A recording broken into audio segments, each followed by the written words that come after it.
Why Not? A queer podcast. Thank you to our sponsor, Pineapple Healthcare, an award-winning primary care clinic right here in Orlando.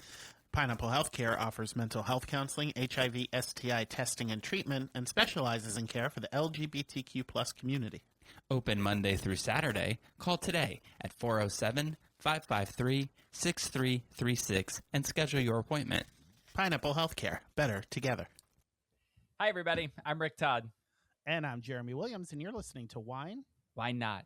A queer podcast. Episode 182.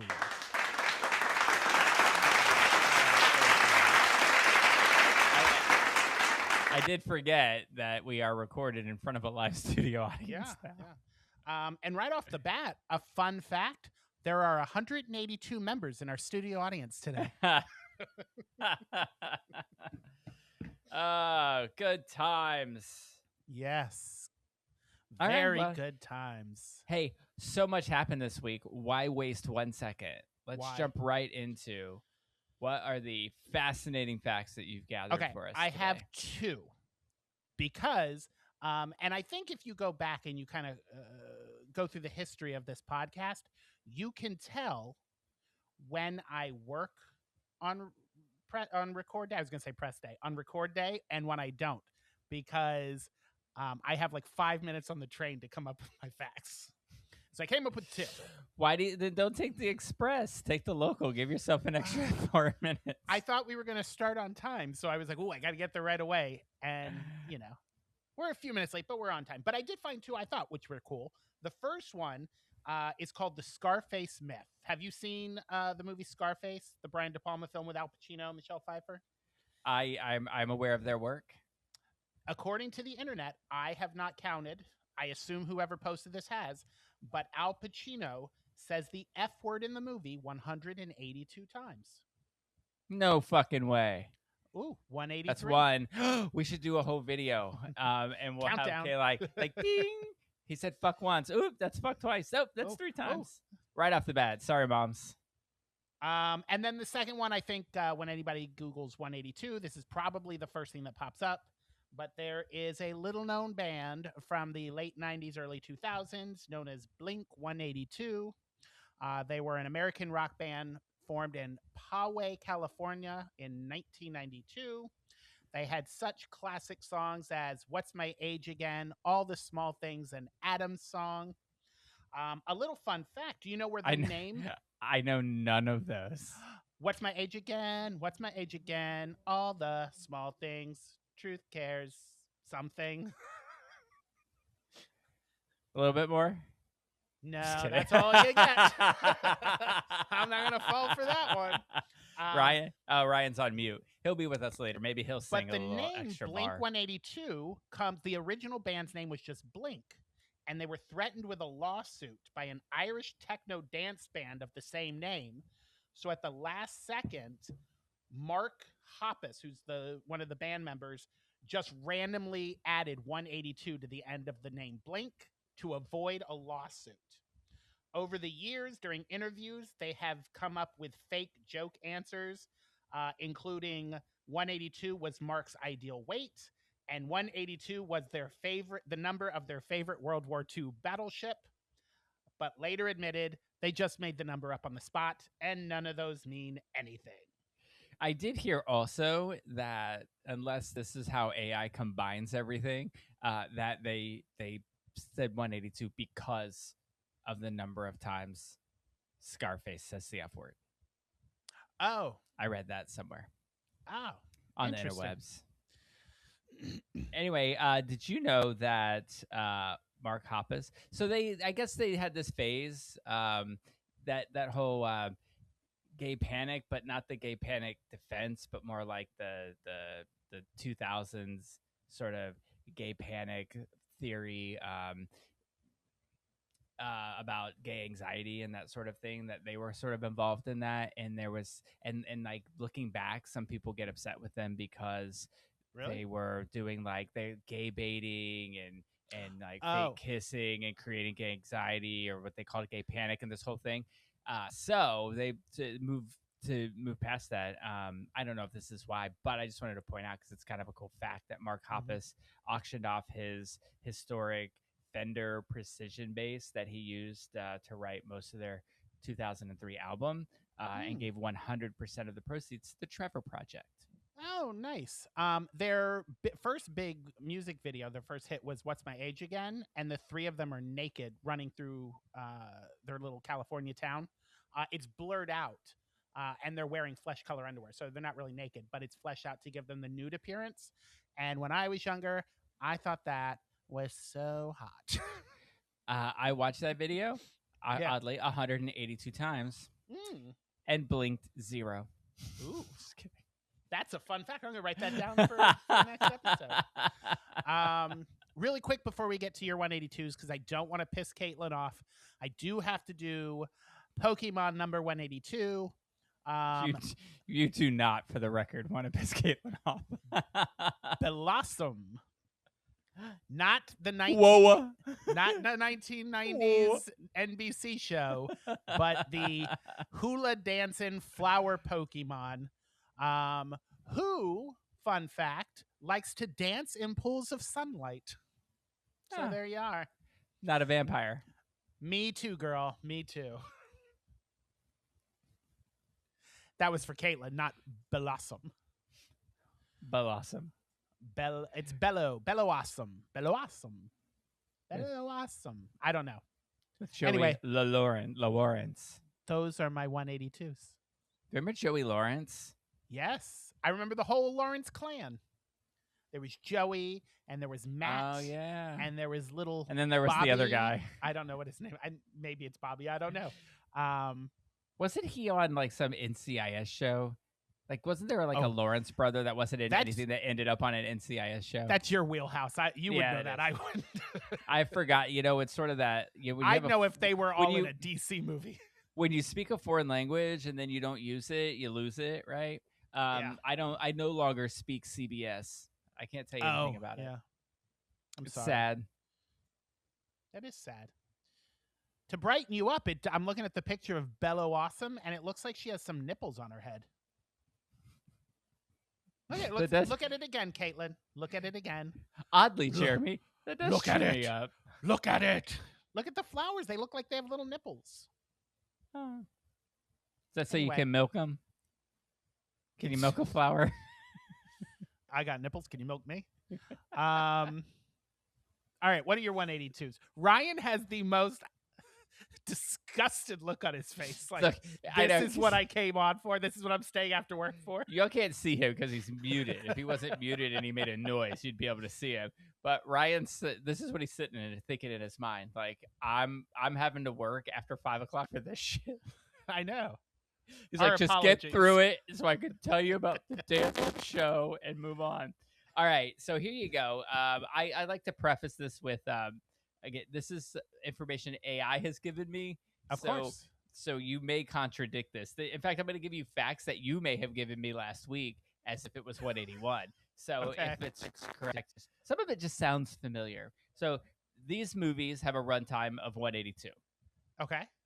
Lord of the Rings, The Return of the King, The Wolf of Wall Street, and Deer Hunter.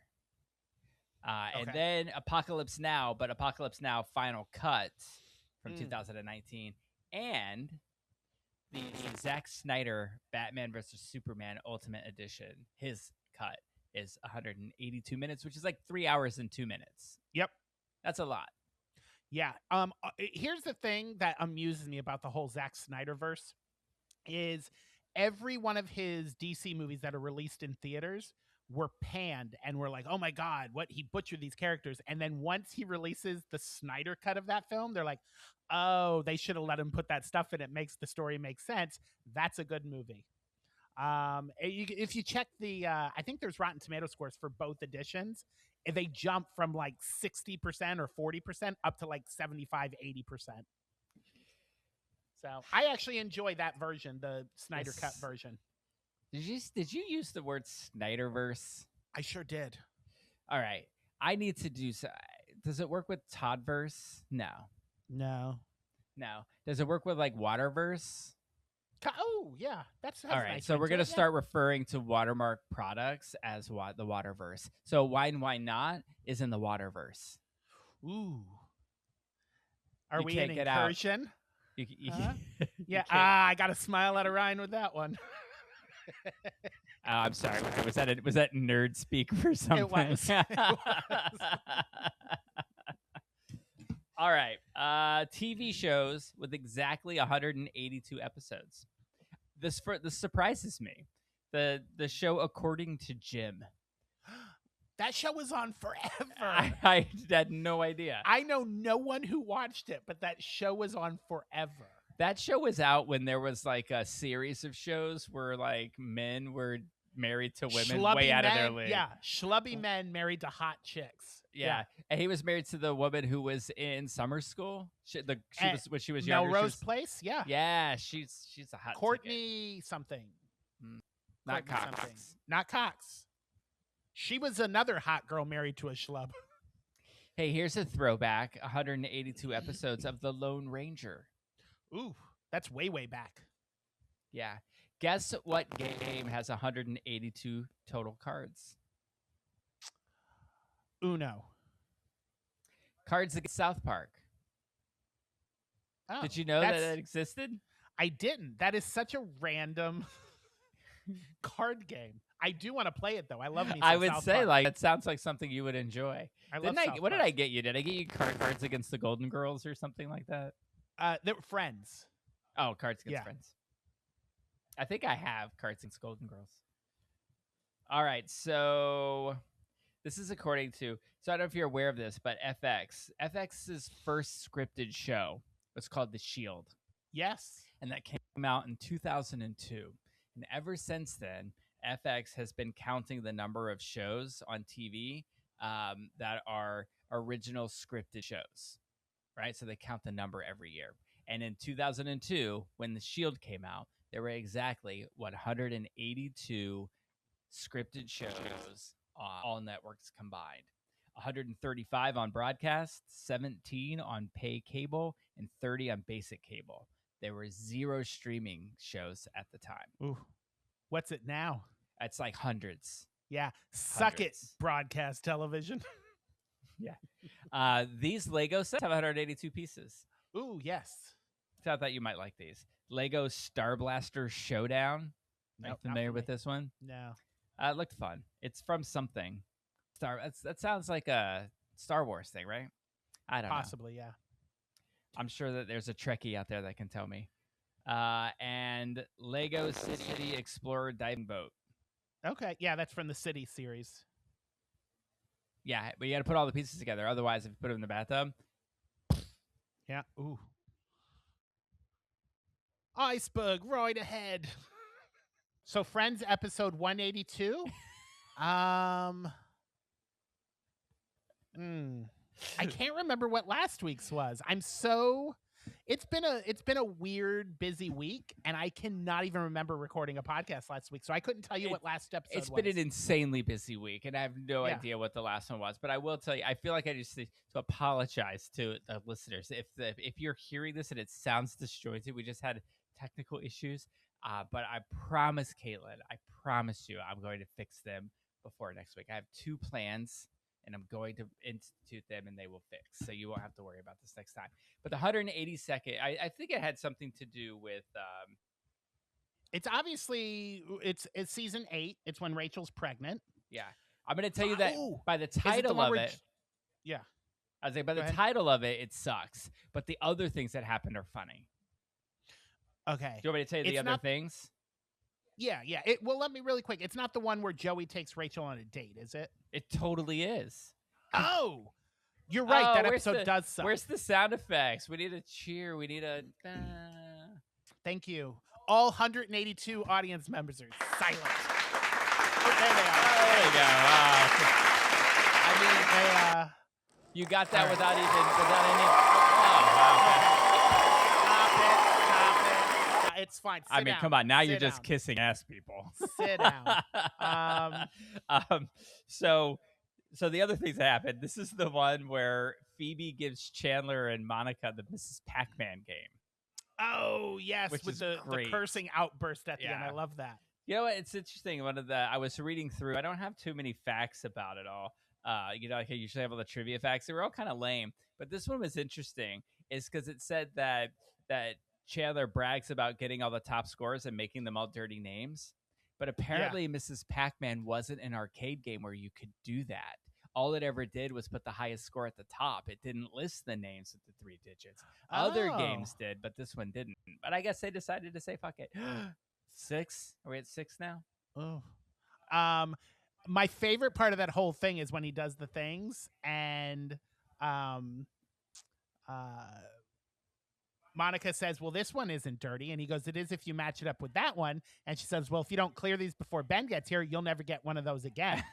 And I think it's the first one is BLW and JOB. I think it's blowjob. Yeah, or BLO. Yeah. Yeah. Yeah. I was like, sure. yeah, it's blowjob. Yeah, good episode. Good episode. Except that kicked off the whole Joey and Rachel might be a thing, and I hated that whole thing. It didn't bother me so much. They don't. Do you know what bothered me more is Emily.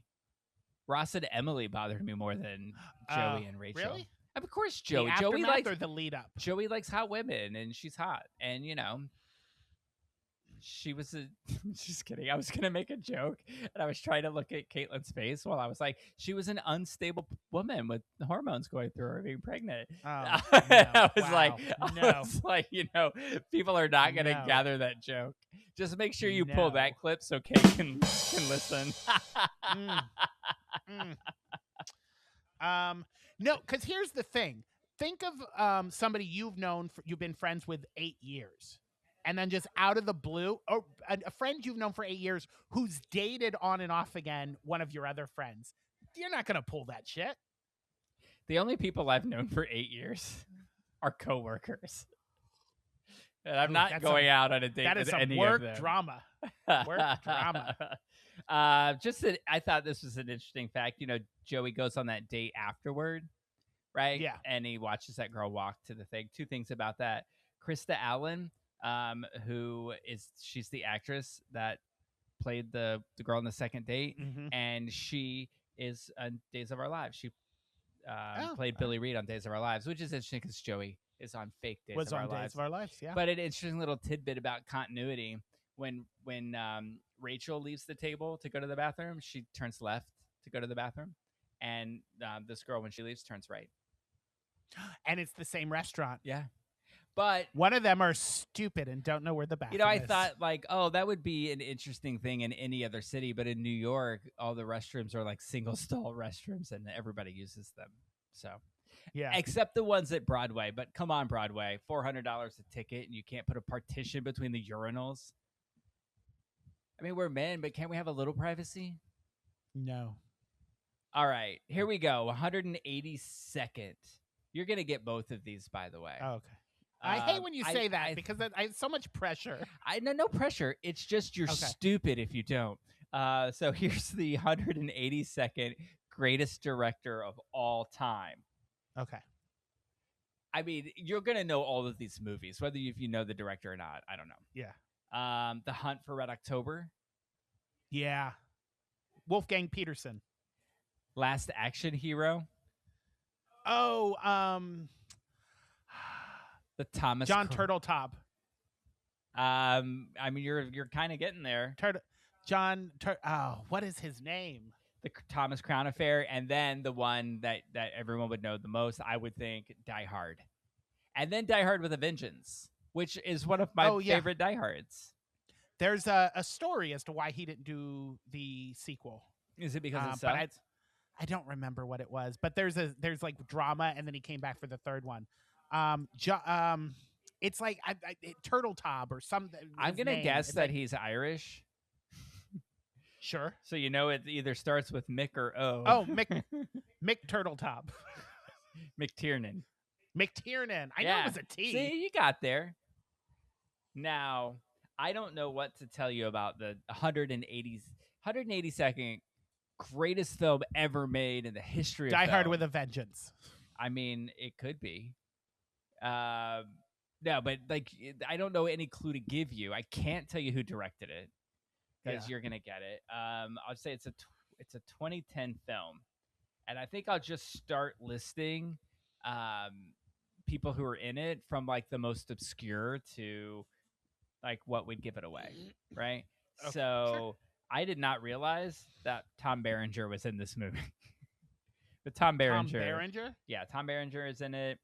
The Dark Knight. It's a 2010. No, The Dark Knight was 8. I should tell you to. Oh, I think by even saying that, now it might help you. It's a. I'll give you this clue, and then I'll go on with the cast again. Is it a Tarantino movie? It's a confusing movie. So it's a confusing very movie? confusing movie. So you got Tom Berenger. Your description of this is a very confusing movie. I'm trying to make it hard for you to guess because it's so easy. Elliot Page. Oh, Inception. How did you get that out of Tom Berenger and Elliot Page?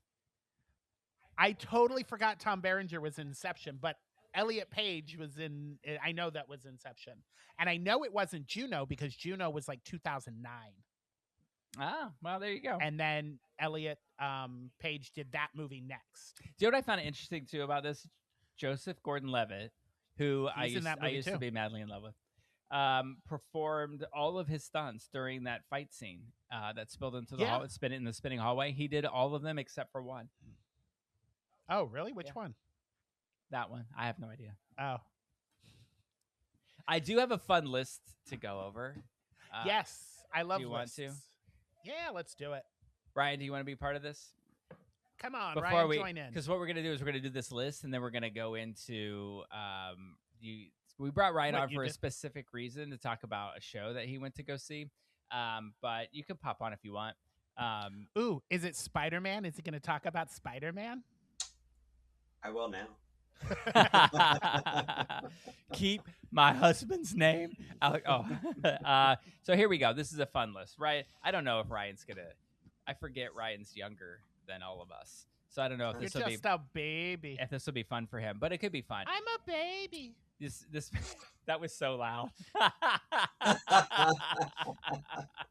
Did I just get loud? Somebody just wrecked their car because you scared the shit out of them. All right. Jeremy, we were going to do this while we were waiting on a show to start the other day, but we decided to save the podcast. Oh, yes. So you did just get really loud. These are the eight things every living room had in the 1980s. If you were in a living room in the 1980s, I have looked at this list. Yes. Especially number one.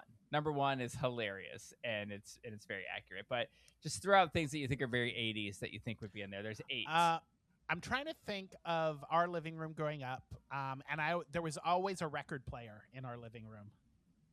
I'm gonna give you that stereo. Yeah, stereo system. Yeah, always a stereo. And it was system. the one with the glass door that you'd open, and the records were in the bottom, and then you had the tape deck. And push the glass door and it opens, and you've got a tape deck and Here's, then the I'm going to tell you a little gay layers. story. I remember in the late 80s laying in front of that thing and listening to Bette Midler's Beaches album and singing along with it. And when you did, every minute. Your parents cried in the kitchen, hugged each other, and said, "We did it. We made a gay one." Yep. I remember on my stomach, and I had my legs up, and I was swinging them, Bette Midler style. Not Barry Manilow style. No, they weren't talking at that point. Remember they had a falling out and they then totally reconciled later? Yeah. I saw I was like, your parents? Your parents? No. Well, Barry Manilow and Bette Midler were kind of my parents. Yeah, and he said that even though they had big differences, that she was a genius and he loved working with her, but they just didn't agree. I'm gonna stay on the electronics train, and I'm gonna say a VCR. VCR is number 2. All right. So Jeremy, you've got 2 and 3. I'm gonna give you number 8. Okay. Excuse me. Number 8 is wallpaper. Now I'm gonna say that wallpaper and wood paneling are interchangeable. I was gonna say wood paneling. Yeah, I'm gonna put that in with the wallpaper. This was more 90s, but it started late 80s into the 90s. But remember that fad where everybody had like strips of mirror like an accent wall of strips of mirror. Yeah, that's probably on the 90s one, but yeah, I know exactly what you mean. I had Like those. everybody had that. Yeah. IKEA made that accessible for everyone. Okay. Any other guesses you want me to tell you? That weird corduroy couch, like that Roseanne had. Yeah, if this was like the Family Feud today, then I would give you that, but it wouldn't be that at all. I would just give it to you. But yeah, I know exactly what you're talking about. In fact, what did we watch recently where it took place like in the 80s and somebody was sitting on that couch? Yeah, it's got like the weird wooden frame and then it's got like the corduroy cushions. Yeah, I had that. That's not on here. Beanbag. That might be a 90s thing.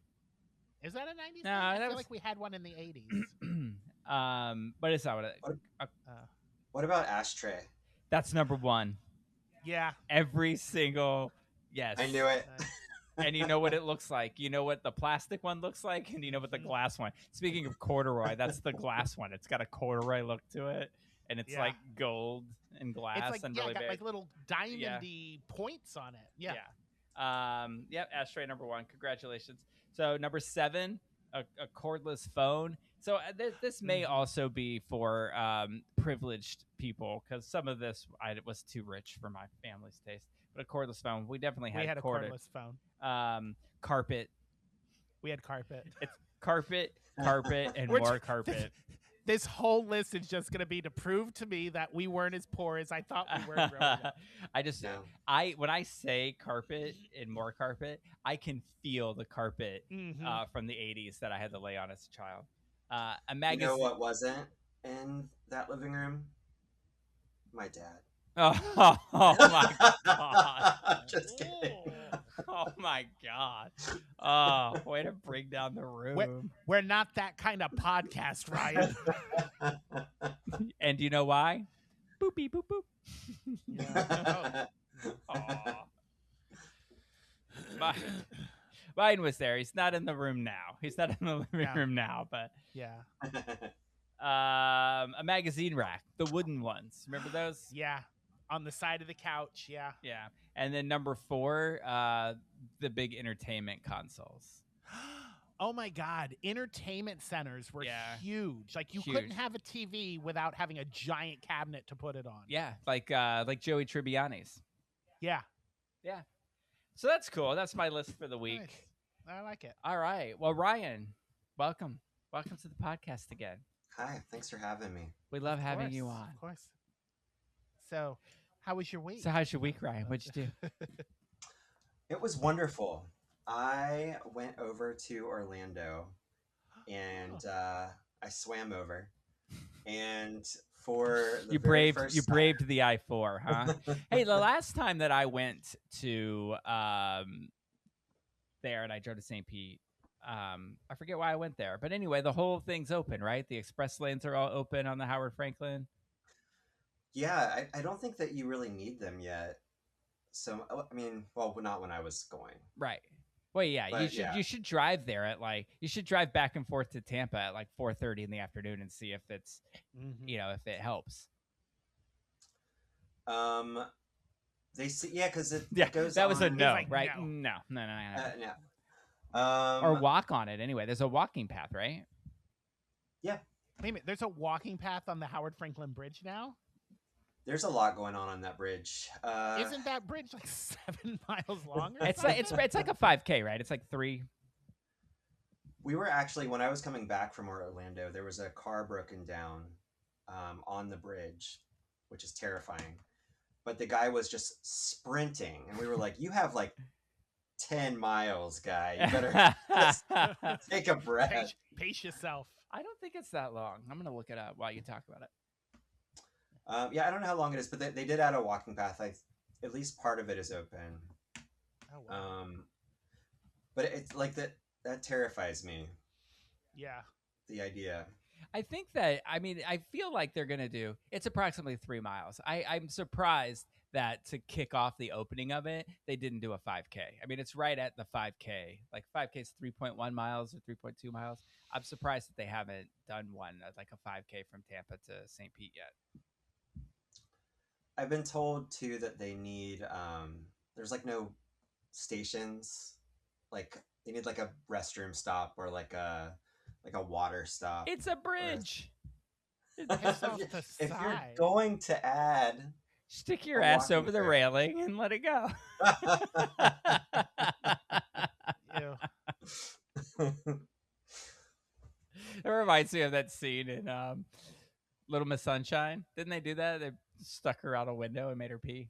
Did you ever see that, Little Miss Sunshine? I did see that. I don't remember the peeing out the window part.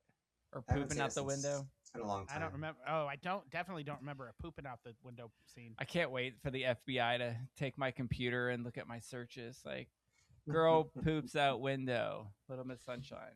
Don't Google that. Yeah, I'll get a cell next to that guy that owned the bar. Did you hear he got convicted or he got sentenced? I'm not gonna say any too much about it, but the bar owner who got arrested for sleeping with underage. The one I Guys? did the story on? Yes, got Oh. convicted. What'd he get? He got 182 months. Months. I'm just kidding. Yeah. I'm just kidding. Like it was. He did. Oh. Oh, I'm oh, like, look at oh us my all God. laughing at that. No, it was he got a lot. I mean, it was what is Good. it? 14 years. 14 years in federal prison, And then his 10 husband years- got 10, Yeah. and then they Good. each get 10 years supervised release. Yeah. If they make it out. I've heard some horror stories about prison, particularly when pedophiles go in there. Yeah. Yeah, watch yourself. Where were we? Anyway, what did you do this week? I just Where- Can we go back to the funny stories about being fatherless? This between sex crimes and dead abandoned fathers, this is turning out to be quite a podcast. Well, for the very first time, I went to the Dr. Phillips Center. For the first time? I've driven by it. I've written about it. Oh. I've seen photos, but I had never been. And I went to see Into the Woods, which was Into the also the Woods. first time I'd ever seen the show. And I have spent years with people asking me, like, why haven't you seen it? I can't believe you haven't seen it. And it turns out it was because it was supposed to be the version with Jodi Benson as the witch. Who's that? Wait a minute. So you went? Was she in it? Or she was in it? She was the witch. Oh. So the doctor. I don't know how familiar you are with the show, but Bernadette Peters was the witch. Why is your Little Mermaid that you just put up doing that like anime run?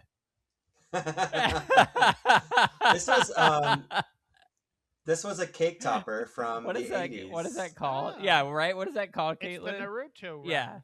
Oh Yeah. shit. Or the The don't you Naruto. correct me, token woman. That's not. What's People the don't sinner? understand No, that what's the joke. weapons. It's also the weapons thing. People don't understand that kids joke run. because they can't see Caitlin. So now you just seem Oh. like a Oh, now I just rude- seem like a dick. Yeah. Caitlin's name on the screen is Token Woman. Yeah.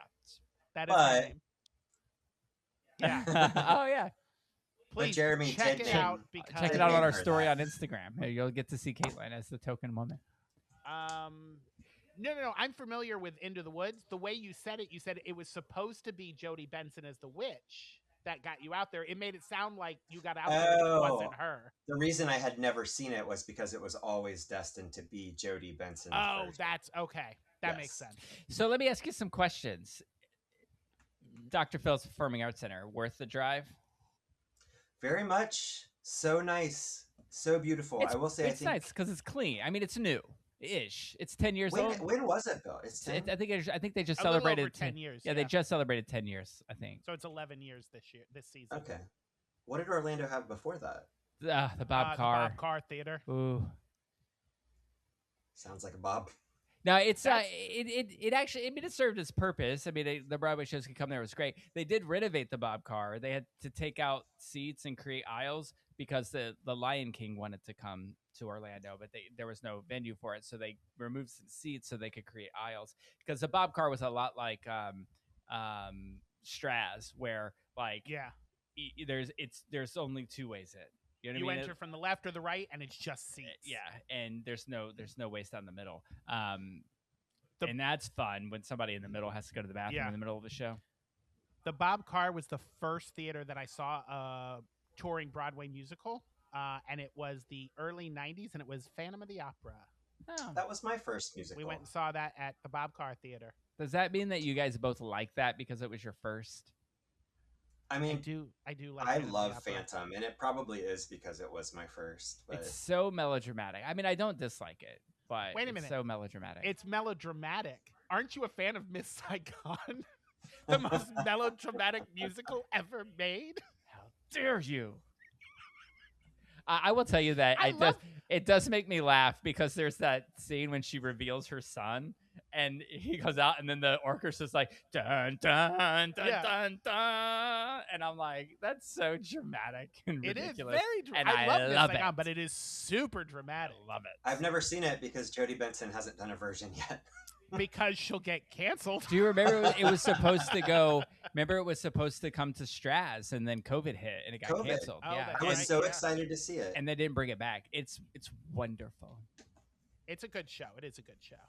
Normally, I see shows at the Straz, and I have a lot of love for the Straz. Yeah. But the Dr. Phillips Center was just pristine. I do think it's a little sterile. They could use some like decor, but Like a it's picture just- of the Little Mermaid somewhere.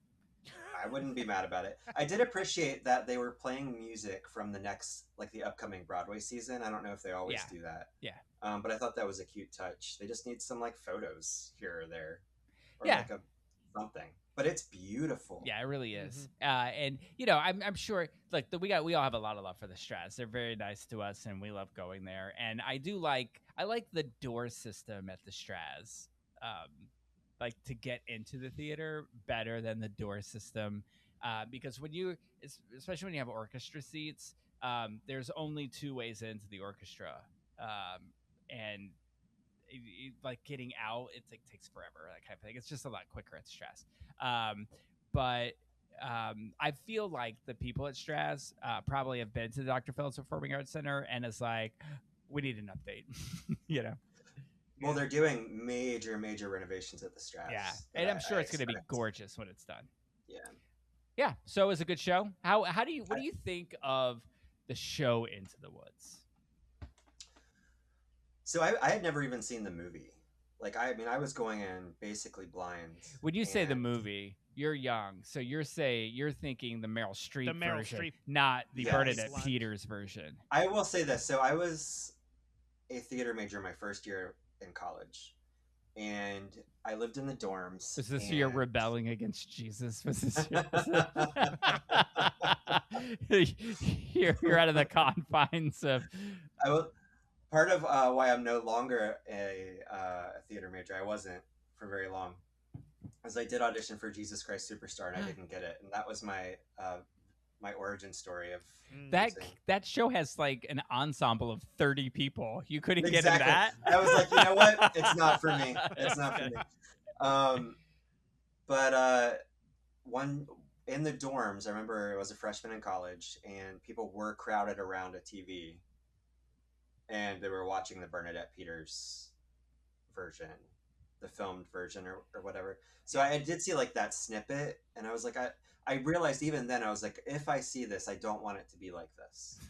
I gotta tell you, there was a time in my life where this trifecta of Bernadette Peters, Sondheim, Into the Woods, I would have it sent such a rage through me. Like I would never, ever watch that show. It's just not something that would happen. Sorry, there wasn't an earthquake. I hit my keyboard. You But- insulted Bernadette I Peters, know. and your camera tried to run away. I gotta tell you, it's just not something. It was not an entertaining idea to me. I will tell you though that my philosophy on Sondheim has completely changed thanks to the movie version of Merrily We Roll Along. It's just insanely good. But yeah, and Bernadette Peters, I've seen her live. I've seen her a couple of shows now, and I'm like, okay, I get it. I love her. She did a couple of I have movies respect with for her. Yeah, she did a couple of movies with Steve Martin in the 70s and 80s that are pretty good. Yeah, She's also in the voice cast of Beauty and the Beast, The Enchanted Christmas. She's an ornament. Yes, she is. Yes, she is. You know, she also was you're in a so show. transparent, Ryan. You know what's funny about Into the Woods? You know it was nominated for Best Musical and it didn't win? Do you know what it lost to? Give me a Phantom year. of the Opera. No kidding. Yeah, they both Oh, came that out makes the same sense. season. I will say that I definitely prefer Phantom. Yeah. But Into the Woods blew me away. I don't know if it was just like, I mean, it's the only thing longer than this podcast. It's so long. It's so long. But I love being insulted on our own podcast. I love it. Like this podcast, it doesn't feel that long. Thank you. But it was Jodi Benson was just phenomenal. I mean, I really have no baseline, and obviously I have. For those that don't know, I have The Little Mermaid is like my movie. But yeah, do you remember the first episode you were on of this show? Yeah. Do you remember the number? Because you could just tell people if you don't know how much she loves The Little Mermaid, just go listen to his first episode on here. Yeah, I'll look it up. I'll put it Dial back about 11 months. Oh yeah, it was June. It was when I was when I was moving June to of New 2025. Yeah. She was so incredible though, and you know it was really cool too. I've been fortunate enough that I got to interview her, and I've met her, but I'd never seen her sing live, and I certainly had never seen her act. You know, like actually perform. And it was I've watched a couple of interviews with her about this role, and you know she's very like nice and sweet. She's a Disney princess. She's a Disney legend, and she got to be this like kind of sassy, boisterous, like angry witch, and she was so great. It was so cool. That's awesome. Do you know who she voted for? I just like to ask that about everyone. I can guess, and I don't think that they wear red hats. Oh, good. Oh, okay. Then she may play Hades in Hadestown. She may continue her run. I would be surprised. Part of why I was so anxious about interviewing her a couple of years ago is there was very little on the record. She's very, very outspoken about being a Christian woman. Yeah. And The Little Mermaid has so many LGBTQ ties, and I was like, I really want to get her on the record about where she stands with our community, because I would be surprised if she wasn't an ally. Yeah. And she was a huge, huge ally, and so I don't. Can I ask you a question? What do you think you would have done if it was the other way? Like she was like, ugh, the gays. Cried for a different reason. Aww. Yeah, he would have cried right into his Chick-fil-A sandwich while he listened to her music.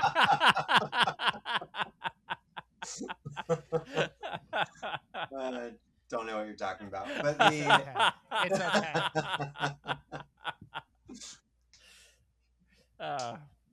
Anyway, if it makes you feel better, Ryan, when I was up in North Dakota, we had a couple of things we had to get for my niece's reception, little odds and ends stuff, and I was forced to go get those things with my brother-in-law at the Hobby Lobby. Oh. Yeah. I walked in clutching my pearls, and I was like, oh, I can't be here. And then I was like, ooh, they got a lot of arts and craftsy stuff. Ooh, is this from Iran? What is oh my God. What are you trying? Is this our last podcast? Is that why we're just gonna go full on? Burn it down. So the show was good? It was so good. Everyone, including Jodi, was good, or just Jodi? Everyone was phenomenal. As far as I know, I think it was a lot of local actors. I mean, it was a weekend. There were 4 or 5 I was gonna shows. ask. Like, so is this Oh, like this is wasn't this a part of the it's not a Broadway tour? Oh. No, she did Hello Dolly there at the Dr. Phillips Center a few years ago, and they invited her. Ooh, I to bet come that back was to good. this. She's got a good voice, so Yeah, is she like from Central Florida, or is she just like because she's tied to Disney? They ask her to do a lot of Disney. I theater think. stuff. Well, she calls her. If for some reason she ever listens to this, Yeah. oh, I'm she's gonna sound like listening such right a now. Yeah, stalker. she's listening. But I Her think she lives in favorite northern- pasta is. I think she lives in northern Georgia, but she calls Orlando her second home because she's always here for Disney work. Yeah. She really Also, likes. I'm pretty sure. Go I was gonna say I'm pretty sure her favorite pasta is shells. Oh. Caitlin, no. Yeah. where's my our goal. There we go. Our goal in life is to make Caitlin shake her head at us, and she just did.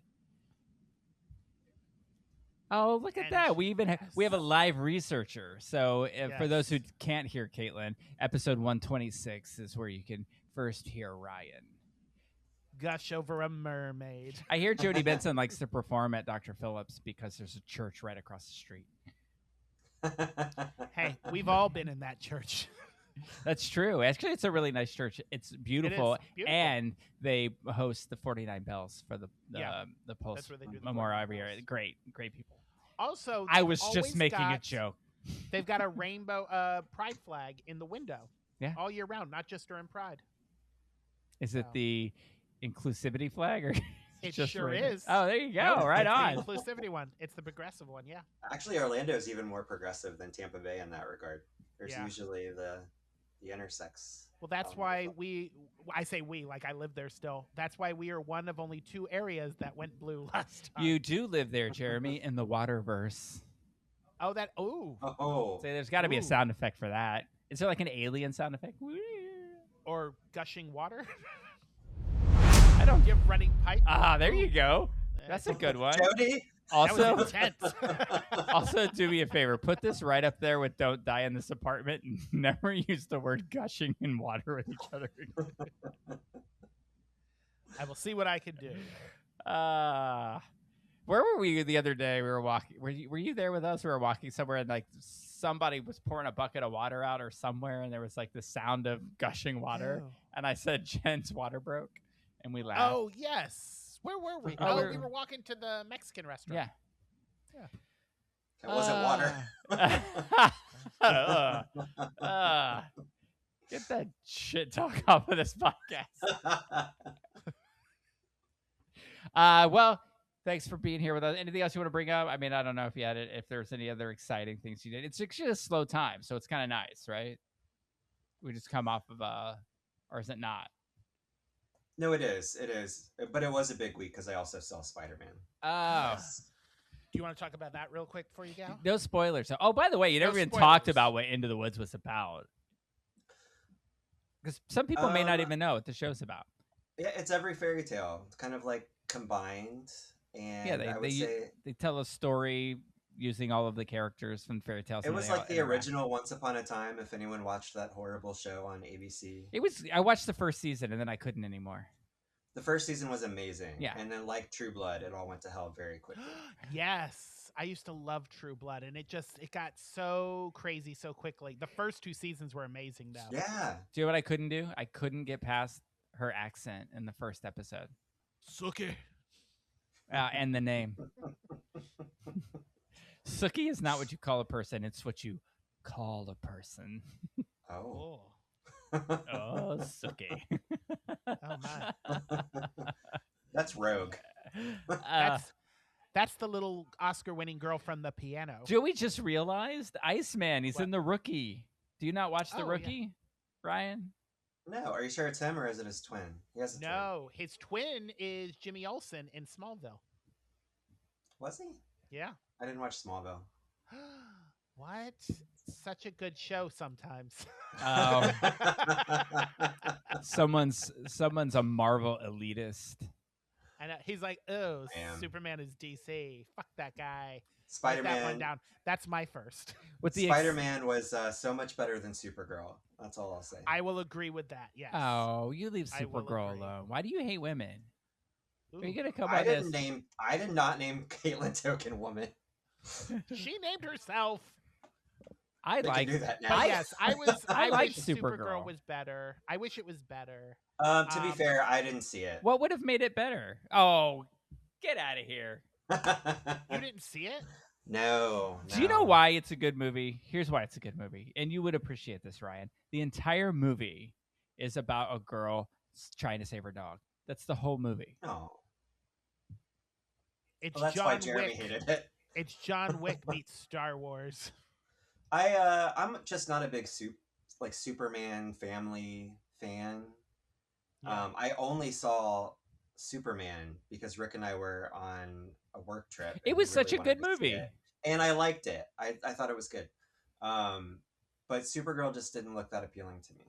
It looked like someone was just trying. Do you know to the be way James you Gunn. said that? It reminds me of that Friends episode where Chandler laughs at all of his boss's jokes, and Monica's like, "Stop laughing at his jokes." And so he does, and then the boss gets mad, and then he starts laughing at them again. And she's like, "I think you just didn't get it." And I just, you know what I just thought of? I remember this trip, and I was like, "Hey Ryan, do you want to go see Superman?" And he's like, "Yeah, let's go." But he probably then called Wade and was like, I've got to go watch this. The boss wants to go see the show, and I gotta go. It's not like we're in a different city. Like he's gonna go by himself. Like, okay, I know that you're makes not a me DC sad. guy, Ryan, but have you seen the trailer to Lanterns? I haven't. You got to watch the trailer. I think you might enjoy that show. All right. I like that actor. He was in King Kong, which I really liked. Yeah. Okay. Well, first of all, I didn't mind seeing Superman. Oh, you got loud I there. know. And very forceful. Yeah. Well, because I didn't text Wade that I was upset about seeing the movie. And I really liked the movie. It was a lovely night. Oh. Well, it wasn't a date. Calm down. I think you're getting the wrong impression here, Ryan. We milked a cow, and then we went and saw Superman. Let's find a happy And it was a medium. good time. Wait. Oh my god. Go back to the beginning of that. You milked a cow? This is an amazing story. I'm sure I talked about it on the podcast because we've been recording this episode for 10 years.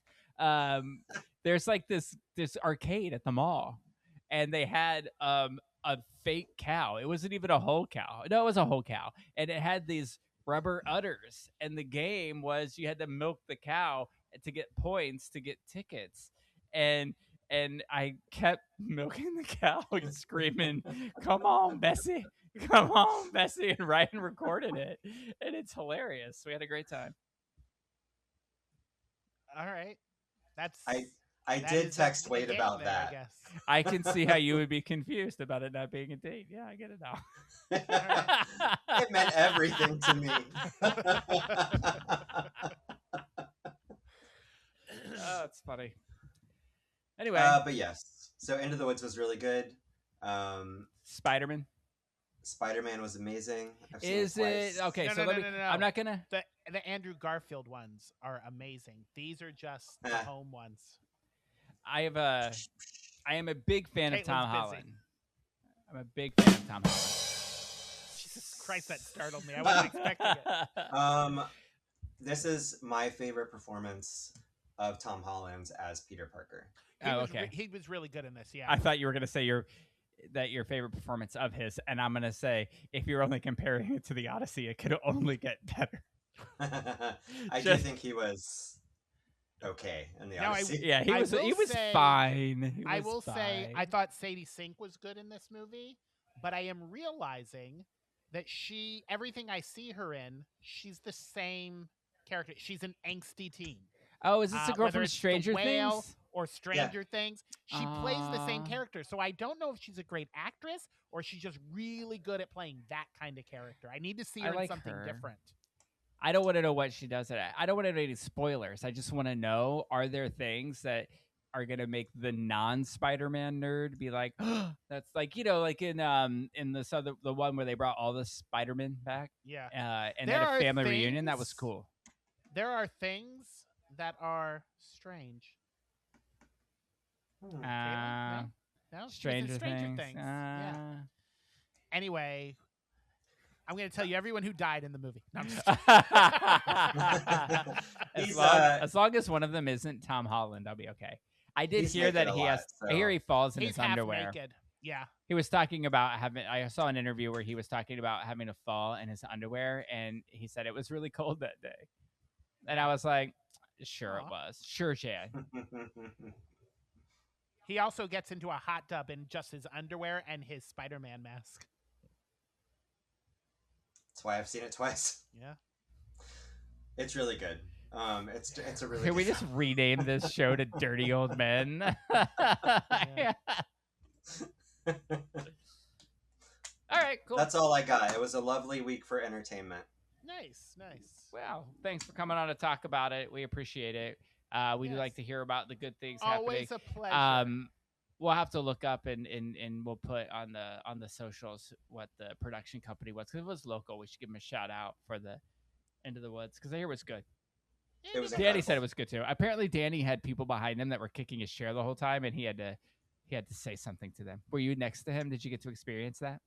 I was kicking his chair. Oh. So these are Danny's words, not mine. So you're the fat woman who was behind him kicking his chair. God. Will we do nothing but attack women this entire episode? We went on separate nights, but there was a really awful duo next to us as well, and they were just like, yes, and like clapping and like whistling really loud, and they'd never been in public before. And some gay guy in the row in front of us turned around and he was like, "Shut up!" And I was like, "This is my." This is my favorite guy. Was it Paul Lynde? But I was very happy that they. All right. It could have also been Michael Wansley. It could have been it. Your enactment of it. It could have been him, and he might have been there. So, Thanks, Michael cool. Wansley. Well, we appreciate you being on to talk about this stuff. Yeah. It's important to talk about what's going on around town. So thanks. Anytime. Now, it's still as my turn. Donatella Versace would say, "Get out." You're welcome to hang around, but I'm sure that you have a husband. And do you want to hear about our week? Bye, Ryan. Ryan. Bye. I always love saying. Go away, Ryan. I always love saying like, hey, let's have somebody come on for 10 minutes and talk about it, and it's like 40 minutes. Yeah, he can't leave without your help, Rick. Oh, bye. Really? You can't just exit? Oh, okay. There he goes. All right, there we go. Now let's get back to the real show. Tell us about your week. All right, my week was interesting. Ryan's week went on long, so I won't do a lot. But a couple of things I did. First, after a year or so here, a little over a year, I finally made it to the Bronx Zoo.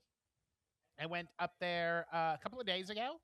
The zoo, okay, when I was leaving, you and I and Jen had a little chat. And because you guys were debating whether you wanted to go to the zoo with me, and you were like, "Oh, I've been to the Houston Zoo." And me and Jen were like, "Well, this is much bigger." And you're like, "How much bigger could it be?" So we Googled it. So the Houston Zoo is, I think it was like 52 acres. And the Bronx Zoo is 162 acres. So a couple more. They have the exact same amount of animals. And when I got there, species, I realized right? what? No. Oh. Animals. And I realized because when you go to the Bronx Zoo, there's like 9 different gates you can enter. And when you enter a gate, you follow the signs to an animal, and there's like rhinoceros and bears. And you look at the rhinoceros and you look at the bears.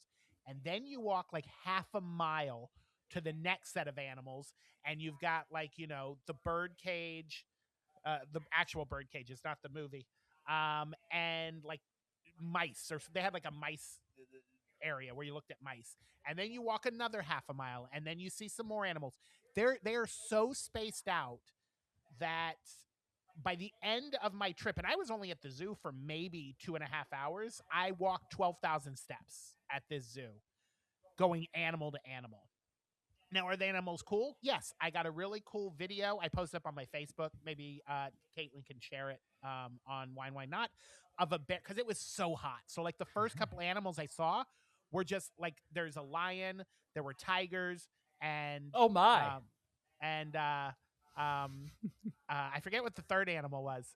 Laid out on rock. They were just laid out on rocks, like they were dead. And we were like, hey. Oh no, it was bear. It was lions, tigers, and bears, and they were laid out on rocks. And then I said, "Oh my," and I didn't get a drum roll. No, because the last one scared me. Don't do it. Oh, she only does it on jokes she doesn't care for. Okay. So, so they're all laid on rocks. So I was like, this is going to be a real fun trip to the zoo. I felt like Jeff Goldblum from Jurassic Park. I was like, will there be animals on your animal tour? So then I get to the other side of the bear area, and they have like this jacuzzi for the bears. You said bear And there's area, like it was a magical weekend, and they have the bear area it was the of bear pool. Riptide. And there's a big old bear. There we go. There's a big bear in there, and all you see is his head, and he starts swinging around and dunking under, and he comes up, and he would spit water from his mouth and then shake the water in his hair, and it was a good time. Best part of the zoo. I stood there for like an hour watching this bear have a good time in his little jacuzzi. But it's a cute zoo. Is it nice? Is it pretty? It's beautiful. Lots of space. Now, I will say that I had an annual pass from my NYCID. So if you move to New York, you get an NYCID. You get annual memberships to a lot of different museums and parks. And the Bronx Zoo, the New York Aquarium, and the Central Park Zoo, and the Prospect Park Zoo all are included in this annual membership. However, once you get into the zoo, they have a bunch of stuff that you have to pay extra for. So if you're actually paying a ticket for this, you have to get a Bronx Zoo Plus ticket. And they have a train that goes around their Asia area where you look at the Asian animals. And then they have a train that goes around the African area where you look at the African animals. Both of those cost extra. They have a special place where you walk through to look at the gorillas. That costs extra. If you're a poor like me, you just get to look at the glass on the outside and look into the cage instead of walking the path through the actual cage so you can see all the gorillas. But they have all these different exhibits and you have to pay extra for them. And I was like, just raise your damn zoo ticket price and then just make it all part of the park. I thought your mayor was supposed to fix all this. Yeah, nobody cares about the Bronx. Except for me, apparently, with the zoo. But no, he didn't fix any of that. But it was nice. I mean, I still got to see a decent amount of animals. They have a restaurant there in the middle of the zoo that actually is really good, and they have it's like a Just Salads or like a Chipotle for salads. It's a salad bar, and you go through and you pick your lettuce, and you pick the toppings, the dressings, and the protein. And you get a big old salad for like $10. So it was a really good deal for the salad. But it was nice. I was expecting just like, a fantastic experience. And it was just a lot of walking. Mm. I'm too old and too fat for all that walking. So I did for a couple hours. And then I was like, you know what? I'm going to go to the movies and see the Odyssey because I hadn't seen the Odyssey yet. And it was good. I did not think Tom Holland was as bad as everyone on the internet was making it sound he was. I wouldn't say he's bad. I would just say he's definitely not the best thing about the show. He's not the best, no. But the way that Twitter and TikTok was talking, it was like they got Paris Hilton to play a role in the Odyssey. They were dragging his performance. I feel like a lot of that, I think a lot of that's just BS and people just being stupid because before it came out, they were already saying that. Like based on the previews, they were saying that he was going to be terrible. He's not terrible. Because he calls him his dad and they're like, ugh, back then he would have said father. And they were pissed they didn't have English accents. I was like, come on, pull your heads out of your ass. They're Greek. Why would they have British accents? You know that thing that they do in shows where they have that fake accent that's non-existent at any time? Yeah.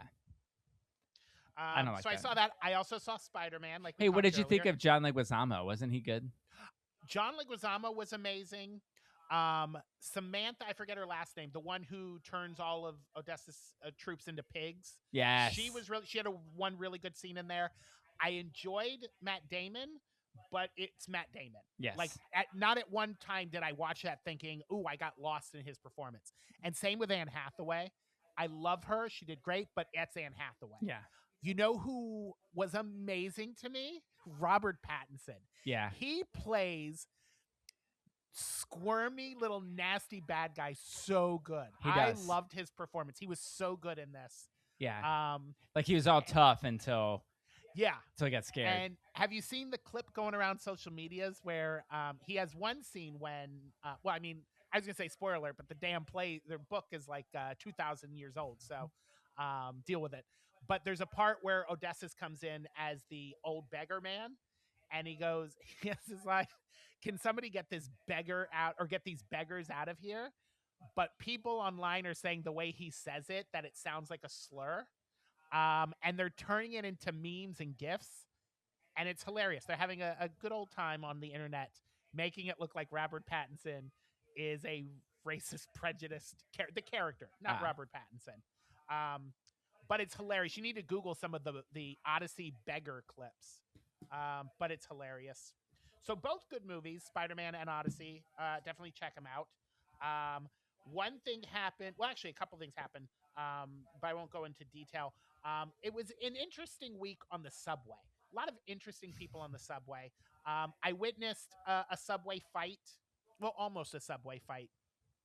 One guy was yelling at another guy, and I had my earbuds in. I could hear him yelling over my music. So I turned and looked, and the lady across from me had her bag, and I had my bag. And as he's screaming at him, it looks like a fight's about to break out. We both clutched our bags and walked to the other side of the train and just watched to see what would happen. So one of the guys, he was this short, stocky, muscular guy, and he was screaming at this tall, slender guy, and the tall, slender guy backed down.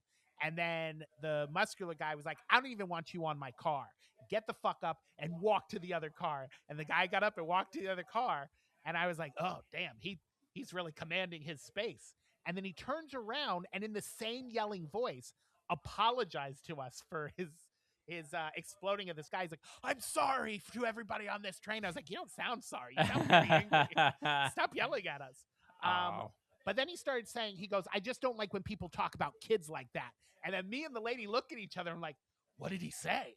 Like, we were really involved now. And I have no idea. We just went about our lives and nobody knows what the hell he said about kids. Well, you can't ask. Not on that guy's train.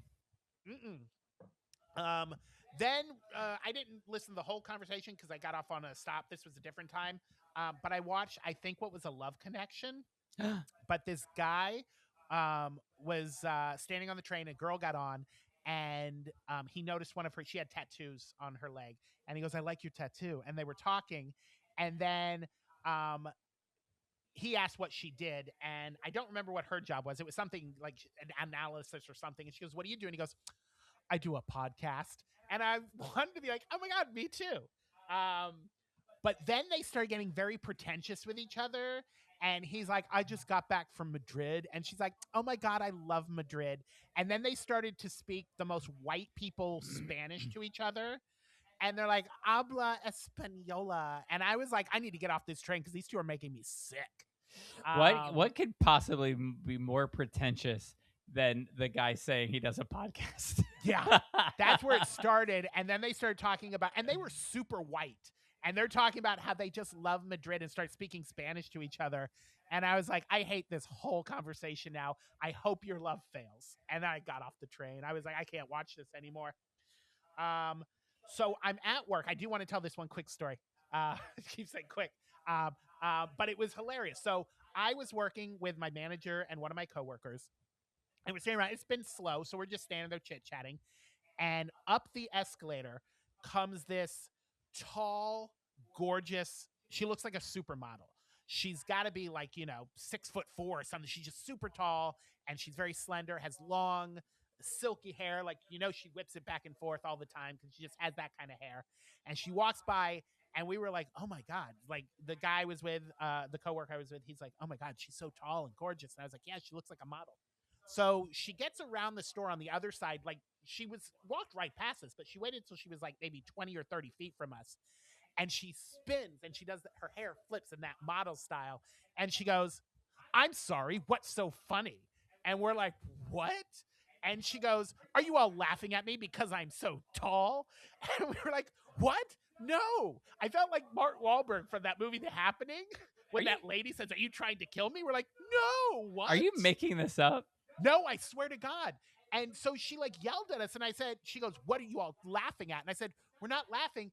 I was telling my coworker that I thought you looked like a model. And she goes, ugh, and then spins around and storms off. And I looked at my coworker and my manager standing there with her eyes were big, what just happened? And I said, did I say something wrong? Are we not allowed to tell women they're beautiful? Oh my God. And then we all did laugh. Jeremy yells, and now you act like a model. But I was like, all I said was you look like a model. Is that offensive? I would love if somebody said I look like a model. She should have thrown her cell phone at you. So then I looked at her and I was like, you should smile more. And then I walked away. No, I didn't. What a weird story. Caitlin didn't like that one. I like that now. Now to really drive home the fact that Caitlin didn't like the joke. She plays that and then stares at you like, I know. Stop looking at me, token woman. So that was like, damn it. So that was like crazy. The last thing I want to say, I don't have a lot of details about it, but I do want to let everyone know. I got a call yesterday, and I have an apartment. I will be moving in. That woke the audience up. Yes, I got approved for an apartment. I will be living in, well, I'm not going to make the same mistake as last time. I'll be living somewhere in New York City. Come and find me, suckers. I'll give you, it's in Brooklyn. So I'll give you I was going to say, start in Brooklyn. Listen, if you want to track down where he lives, don't worry. Give it 2 or 3 episodes. You'll know exactly where it is. I'm going to be talking about my neighbor. Oh, I will say, because Rick went and looked at this apartment with me. So you're going to say it. They're going to know huge. Immediately as soon as you say this. They're going to know what town. No, I'm not going to say that. Okay. I'm going to, as we're waiting for the broker to come show us, this gorgeous Italian, he looked like, it was like one of those 1970s mafia. He's in the jeans and the wife beater, and he's got the big, dark, poofy hair, and he walks out, and you know if you say something to him, he's going to smack you. Yeah, and, spit on you or smack you or something, and you're just like... He was gorgeous, and he walked by us, and me and Rick looked at each other, and I was like, I have to get this apartment. I must live here. And then he walked around, and then he came back in, and then he left again, and we're just like... came in, and, to be those jeans. What was that Sydney Sweeney commercial? Perfect jeans or beautiful jeans? No, Caitlin's like, no, don't do it. He had good jeans. Good jeans. And I'd like to get in them. Oh, my God. I thought you only had 1 glass of wine. Sorry, I didn't have any carbs today because I'm trying to lose weight, so it's hit me. Anyway, that's all I got. Wine and stories. I'll say that a thing popped up in like a clip popped up in my feed of like from 2 years ago, and you've definitely lost weight from that clip. Oh, awesome! Thank you. Hey, how do you That audience is bipolar. They hate me and then they love me. My week was good. I will say I have a subway story. I spent a lot of time on the subway. Oh, yeah. I finally was on the subway so much that it's free for until today. Nice. I think. So anyway, there was a person on the subway. It was a woman in a beautiful dress. It was the end of the day, and she clearly had a long day. And she was sleeping. I say sleeping, but really she was passed out. She had vomited on herself and was leaned up in a corner, passed out. And you know me, I'm like, I don't want to stand. So I sat down next to her because what do I care? I was like, she didn't vomit on the seat next to me. It was all over her. So I just sat down next to her, and like a minute later, I looked at Jen and I was like, we got to move. I can smell it. And so we moved. But I was so curious. Like if I had a time machine, I just want to go back like the beginning of her night, and I want to follow her through the night and see how she ended up. See what happened. Yeah, like was she hanging out with friends? Did she annoy them? And they're like, just go home. And she went home and passed out, or like, what was the deal? And then I want to know, like, did she get home okay? Because you know, it was late at night. She woke up at the last stop in the Bronx because somebody had to wake her up and say, this is the last stop. And then she probably had to get back on, leave and get back on, and then take it back into the city. Anyway, I just want to give a quick house update because you're gonna tell me, am I a bad person here? So it was a long day, and I get a message from our contractor that's like, "Did you get the pocket door?" Right? Because from the dining room into the bathroom is going to be a pocket door, which I just want to let you all know, don't do that. It's way more expensive. Doesn't sound like it, but it is. So, I mean, like a swinging door, like an interior swinging door can cost you like $100, $120. This pocket door was $400. Ooh. So he's like, did you get the pocket door? And I'm like, no, I didn't. If you'll refer back to the emails when we were talking about the price of everything, I asked if you had, because they they had told me way in the beginning of this process. They're like, "Oh, did you see the pocket door leaning up against the thing?" They meant the frame. They had purchased the frame. That, by the way, is like $60, or $40. Very, very inexpensive. So I was like, no. And then he's like, well, just go ahead and order it and blah, blah, blah. So I order it, and then they tell me it's going to take like a week to get it, right? So this is like last Friday, and I ordered it. And I wanted to tell them because, Jen will be at work when it gets delivered. So I just wanted to say, hey, can you add a delivery note that says just put it in the backyard and leave it? And then she'll take care of it when she gets there. Otherwise, it could sit there. Like, who knows for how long and when she's going to get out of work and what's going on. So I get involved in this texting thing because if I can text somebody, I'm going to do that. And so nobody wants to talk rather than call and talk. I mean, I don't mind it, but I had a limited amount of time, and it took forever for them to get past the AI to get to a person. And then the person's like, they're like, hey, let me confirm that you're who you are. And I'm like, I am. And here's the number, blah, blah. I'm like, okay. And they're like, well, let me pull up your information. While I do that, how was your day? And I was like in my head busy. And I was like, no, I don't want to talk to you. I don't want to get in a long conversation. Just look it up and get back to me. Right. So I didn't say anything. And then like 3 minutes goes by. And I was like, I have to get back to work. Is this going to take much longer? And they were like, oh, I was waiting on you. And I was like, you're waiting on me to tell you how my day was before you tell me where my order is? And then she goes, yeah. And I thought that was hilarious. Yeah. And irritating all at the same time. She was rage baiting you hard. And it worked. Yeah. And I was like, then she's like, after all that waiting, I can't add a note until it ships. Hey, guess what? Spoiler alert, they can't add a note after it ships either. So anyway, there was that. So what's the point of the notes? They don't have them, apparently. So anyway, but I will say this was Jen came to visit this week. She came for a very specific reason. We had tickets to see a show, so she came in for 4 or 5 days, and we decided to pack her week full of shows that I've already seen, shows that I've seen that I really liked. So I was like, let's go on this big tour of everything. So she landed at like Thursday at like 10 in the morning, and we went to see Titanic at 3, which seeing it a second time, great. It was really good. And I bought the tickets on TDF, and usually TDF puts you in the orchestra, but for some reason, TDF put me in the mezzanine. And I got to tell you, I keep getting forced into mezzanine and balcony seats, and they're really not bad at these theaters. I saw Death Becomes Her from the balcony, and I loved it. Yeah, it's like, I mean, especially if you're in like the an front. Overview. If you're in the first like 5 rows of the mezzanine, then you're really only about halfway back from the orchestra. It's just a little higher.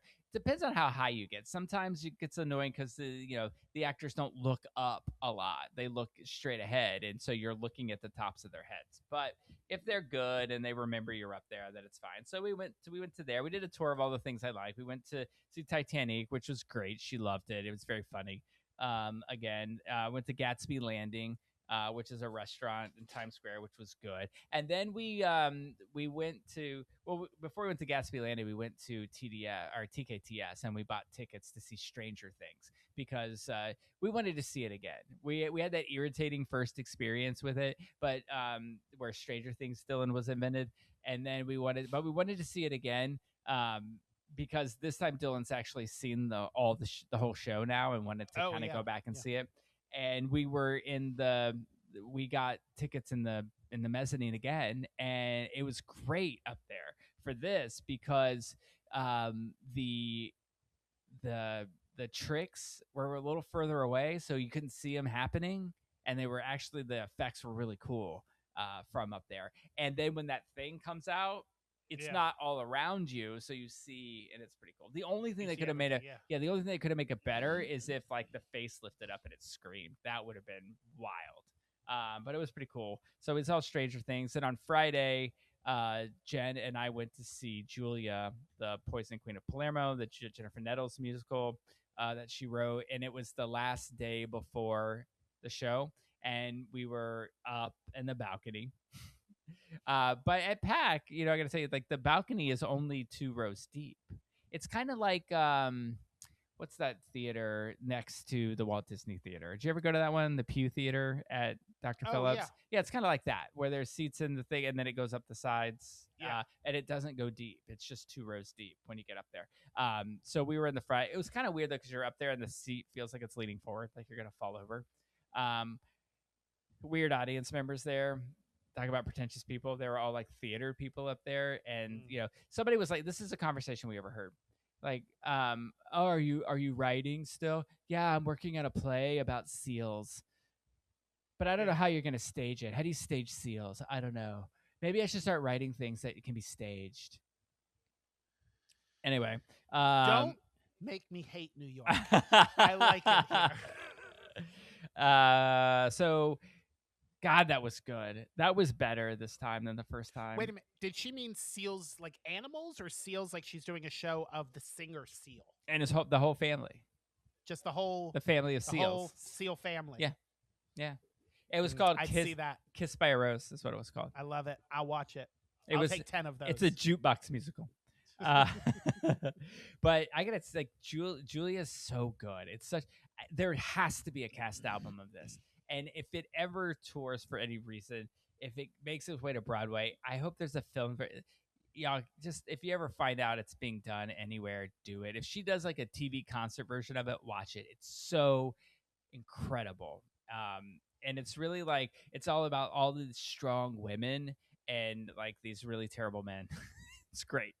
A lot like this podcast. Am I right, Caitlin? What? That was a compliment to you. So then the next day we went to see Schmigadoon. Yes. And I thought Dylan wasn't going to go, but I was like, you'd really like it. Come see it. But we were all so tired. Like we were getting no sleep. We were out. We were getting home at like 1:30 and getting up early in the morning. And it was draining us of all energy.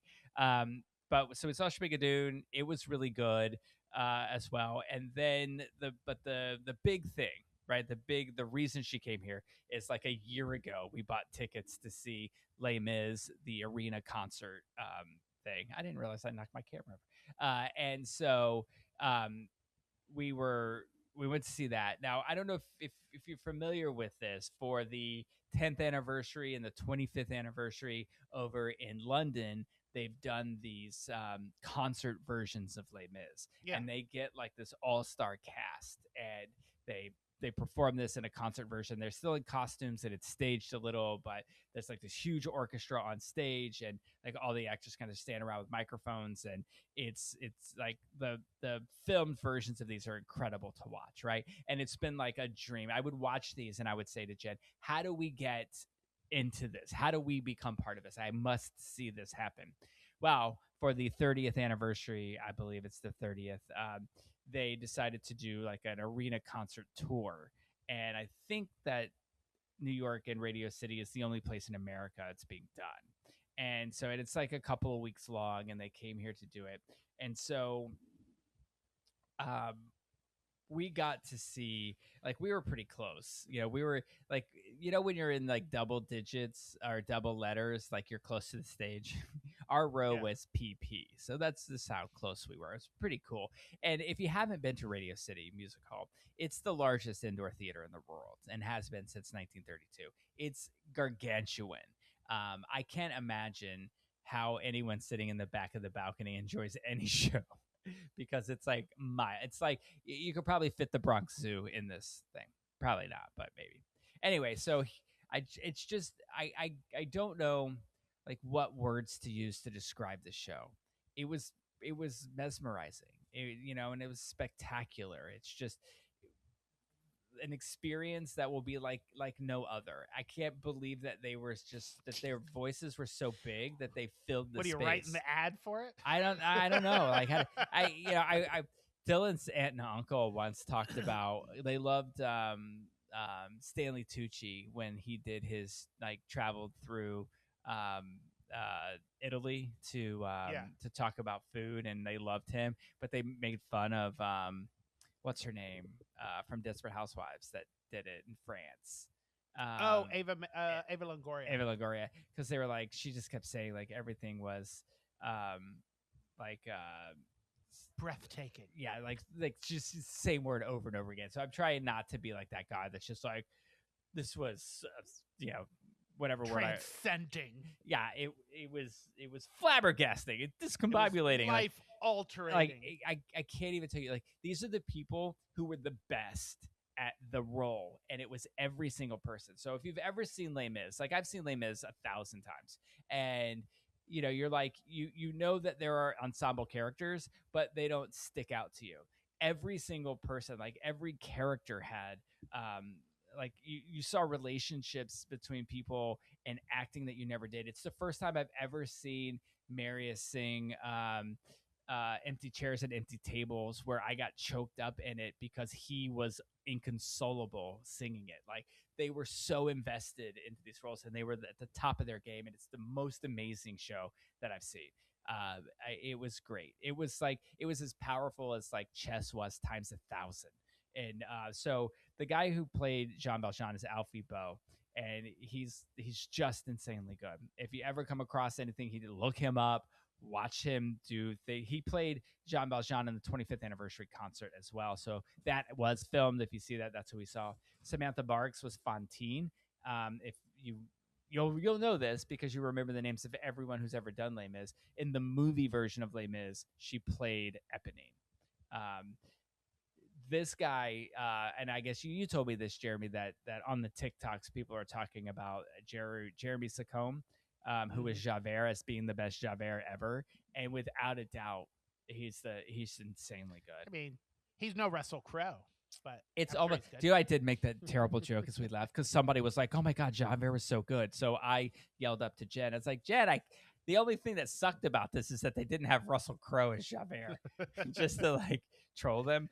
But this guy, in fact, I feel like this guy was Javert, and then they just wrote a character about him and put it in the show. He was just so good. Matt Lucas, for anybody who is a fan of the British Baking Show, Matt Lucas was a co-host of that for a couple of seasons. Funny comedian. He was really good in this. But the Jack Yarrow, who I can tell you nothing that he's done or been in before, except he's played Marius in Matt Les Lucas. Mis. He was in Bridesmaids. Oh, he's her roommate. Oh, well, who's like, you need to move out. And then yeah. He was great in this. He played Thénardier, and then Jack Yarrow as Marius. Just all so good, so good. And then, as if we were done, no, we weren't done. We went the next day to see The Lost Boys, and that was sort of the last show that Jen was like, these are the things that I want to see. And of all of them, The Lost Boys is still good. The harmonies are great. I'm sure the soundtrack is good, but what's different about it is it's developed a cult following from the first time I saw it, because it won those Tonys, and like the screeching of girls for these guys is outrageous. So it's the only one that wasn't better. It's the only show that didn't get better to me, but it was still good. And then we went to go see, what's his name? J. Harrison Gee at Broadway on the boardwalk. But if you follow us on social, you know that it got canceled, which we found out when we trekked all the way over there and walked up to the place. But the good thing is I don't know what episode it was, but there was a time where you talked about an Amish market in Hell's Kitchen that you loved. Yes. So we were walking around and ended up at this Amish market, and you were not wrong. It was good. It's delightful, isn't it? I love that place. Yeah, the only weird thing is I try not to drink coffee, right? Because for whatever reason now coffee weighs me down. So I tried to drink like English breakfast tea, and I went in with a little bit of cream. And I don't know if this comes like right out of the cow, or if when you say cream, they just put a stick of butter in there. I don't know. But something about it like smelled weird, so I just couldn't do it. Yeah. Did you say, can you put cream in it? Yeah. I said just you gotta ask for half and half. Oh. Yeah. If you ask for cream they're going to give you heavy whipping cream. Oh, okay. I made that mistake with my coffee. Now, I love heavy things. So I like the whipping cream in it. But they put heavy whipping cream in it. It was just the smell of it that threw me off. Because then I kept thinking it was butter or like unprocessed cream. It made me like right out of the cow. Nobody wants that. But it's a cute place. I like it. Yeah, they it's really also have really good black and white cookies. I always grab a black and white cookie The there. food is ridiculous. We got a Napoleon, and it was crazy good. And then the rugulas, like the raspberry rugula. Anyway, so good. All good. So that was my week. Except nice. for I do. If we're giving shout outs to restaurants, I do want to say the other day, because I had to go by my storage unit, I went by. There's a little bakery there called Oasis. They do It's a bakery and a coffee shop, tiny little place, but they have biscotti. Is that biscotti? Those cookies? Yeah, biscotti. Biscotti cheesecake balls that are. Don't laugh at me, Caitlin. I see you laughing behind your hand. She always laughs when I mispronounce words. She's so mean. Anyway, the cheesecake balls are amazing.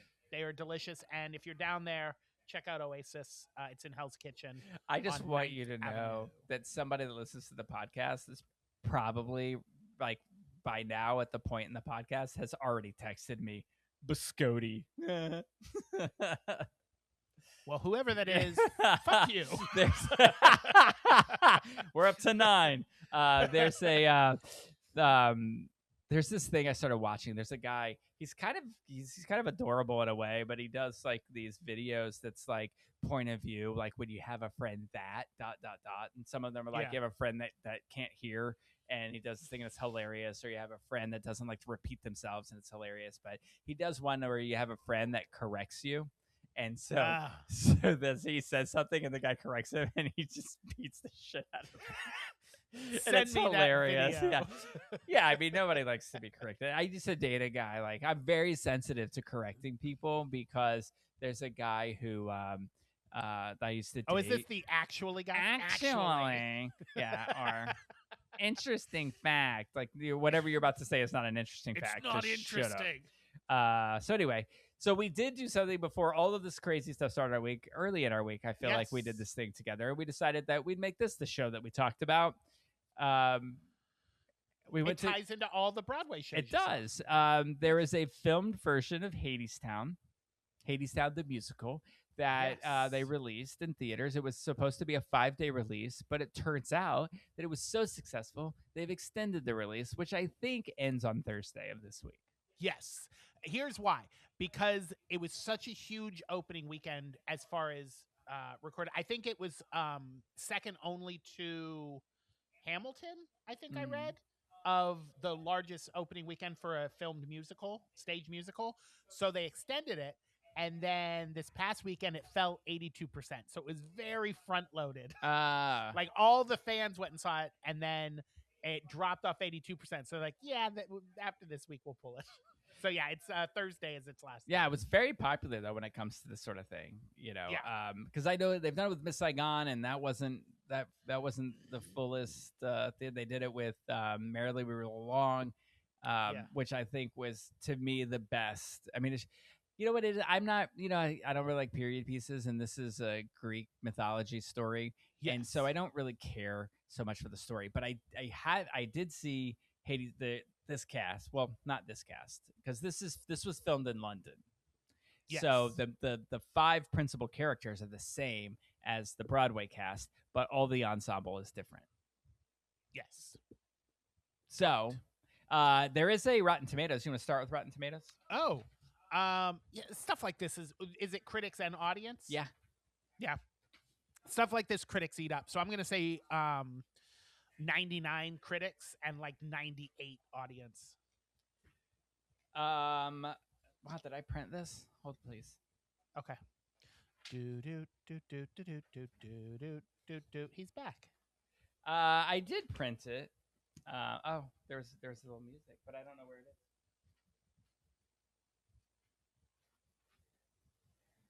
is. What was that? Oh, it's still going. That's the soundtrack for Hadestown. I'm gonna look it up actually, because okay, because it's as you are. For those who don't know, Hadestown is based off of 2 Greek myths, Orpheus and Eurydice, and the rape of Persephone are the 2 stories. If I mispronounce any of those, I'm sure Caitlin will let me know. Nope, Caitlin seems good. Good. All right. But yeah. So when we saw this at Dr. Phillips a year ago, 2 years ago. Oh yeah. And I will say now that I don't know. It's weird with live theater because you have to be in the mood, and if something happened that day or you're tired, it can change your entire vibe towards a show. And when I first saw this, I didn't stay for the second act. I was bored. It was dull. The music didn't like pick me up. So I was like, this thing sucks. So I'm leaving. I will quote and you because I like to quote you on this. Yeah, the exact words were, absolutely, yes. This is the worst fucking thing I've ever seen in my life. And he walked out. Yeah. And I was like, oh, wow. Now, I will say that was not the best version that you saw. Yeah. And now after seeing this film, I loved this film, and it was this cast was just perfect. And I'm sorry because I don't remember who the cast was for that tour, but you didn't sell it, so goodbye. Yeah, there's critics. What did you say again?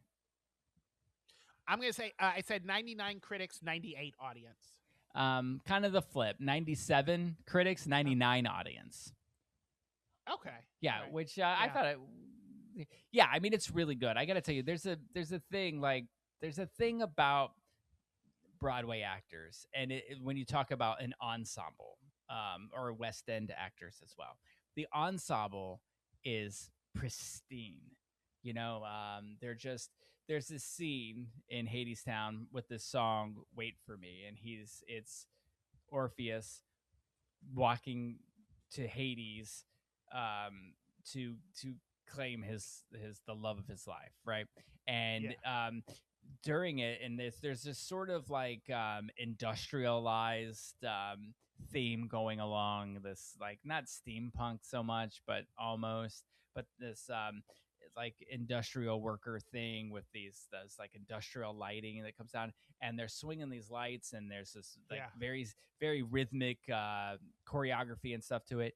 And in the movie that we saw and on the Broadway show, it was pristine. The lights, I don't know how they do it. They were swinging at just in perfect time. That was not the case in what we saw. What we saw, no. Yeah, and people were finding great, but it's just when you see it on this caliber, it was stunning. That's the word I use all the time, stunning. But it was really good. I will use this British word. It was lovely. It was lovely. You know what I found interesting? Okay, so the musical got nominated for 14 Tony Awards. It won Best Musical, Best Score, and of the 5 principal cast members, 4 of them got nominated. Do you know which one didn't get nominated? I'm going to make a guess that it was Spring. What's her name? The girl that played Spring. Oh, no, it was the lead, Orpheus. Really? Yeah. All other 4, Hades, the Spring Lady, the main girl, and Hermes, all were nominated. Andre DeShields, who played Hermes, he won. I wonder if it's because of the competition and not because of him. You know what I mean? Like, was there like some other show that was a smash hit that I think it was 22? Did it come? Is that what it was? 2019. I'm pulling it up right now. Was it that long ago? Yeah. Wow. It won 2019, and it was up against Ain't Too Proud, Beetlejuice, The Prom, and Tootsie. Based on that, do you want to take a guess at who you think won Best Musical? Well, but Hadestown won Best Musical, didn't it? I mean, who won the best? Would it have been supporting actor, or did Andre? No, it would have been lead actor. Andre Shields was nominated for supporting, so this guy. Oh, I think Beetlejuice would have. Was it not Beetlejuice? No, it's the guy who starred in Tootsie. Really? Santino Fontana. He beat out Brooks Ashmanix from The Prom, who played Barry Glickman. He beat out the guy who played Otis Williams in Ain't Too Proud. He beat the guy who played Beetlejuice, and he beat the guy who played Curly McLean in Oklahoma. Interestingly enough, the guy who originated the role in Schmigadoon, which won for Best Musical, he's that guy from Beetlejuice. Oh, okay. Yeah, it's a really good show. Very nice. That surprises me because Tootsie is a terrible show. Well, he won Best Actor. It's just they can't address. You can't. I mean, it's a guy who dresses up as a woman to get ahead in life, and it's just a weird storyline. I mean, maybe in the 80s the movie worked, but now it just seems they even try to like acknowledge that the storyline is weird, and it's like if you're going to acknowledge it, then why are you even doing it? Just weird. Yeah. So this film stars Reeves Carney and Eva Noblezada, and so Eva, it was in the revival of Miss Saigon. She played Kim in the revival of Miss Saigon. She also originated the role of Daisy in The Great Gatsby. Great Gatsby. Nominated for a Tony in both of those roles. Nominated for this as well, right? For Hadestown. I don't think she's won any of them, but she was nominated. No, I don't believe she's won any Tonys yet. She was, for Miss Saigon, she was up against Bette Midler. So, what are you going to do? Oh, yeah. I think. So anyway, and Reeves Carney plays Orpheus, right? So they're the love interest in it. And I don't know if that's where they met, but they're married now. Good for them. And when I went and saw Great Gatsby, which I talked about last week, they were Jay Gatsby and Daisy in that. And I saw them the day before they left Great Gatsby. And now, so it depends on when you're listening to this, Friday, which is going to be, what is today? Tuesday. So this coming Friday, they're performing. I don't know if you ever heard of the Green Room 42. It's a lot like 54 Below. It's sort of like a cabaret show. They're doing a show together there.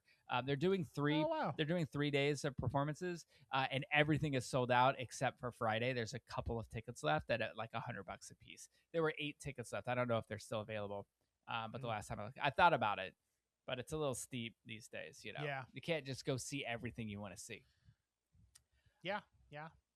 So anyway, so they're in it. Andre DeShields, who is out and proud, is in it. He originated the role of the Wiz in The Wiz, right? He was the wizard in The Wiz.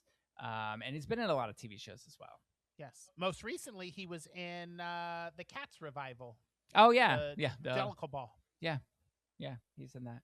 I didn't write down Hades who he is because I didn't recognize anything he's done. He just Patrick Page. He just has a very deep voice. Yes. It really is. It's really good. Like I think that there's just not a lot of people that can sing as low and strong as he can at that level. Yeah. So he must get a lot of roles. You watch The Gilded Age, don't you? Yes. Oh, he's in that. Yeah. There's been a couple of good things. Oh, he was in Spider-Man Turn Off the Dark. Who did he play in that? Oh, that was what's his name? Reeves Carney was Peter Parker in Spider-Man. Oh, am I on the wrong? Oh no, I'm on his. It says he was in it too. Oh, I wonder who he was. I don't know how this Google works. Was that you earlier that said the Google, or was that Ryan? Somebody did. We were at our staff meeting and Ryan said the Google. I was like, it made me laugh. He was the Green Goblin.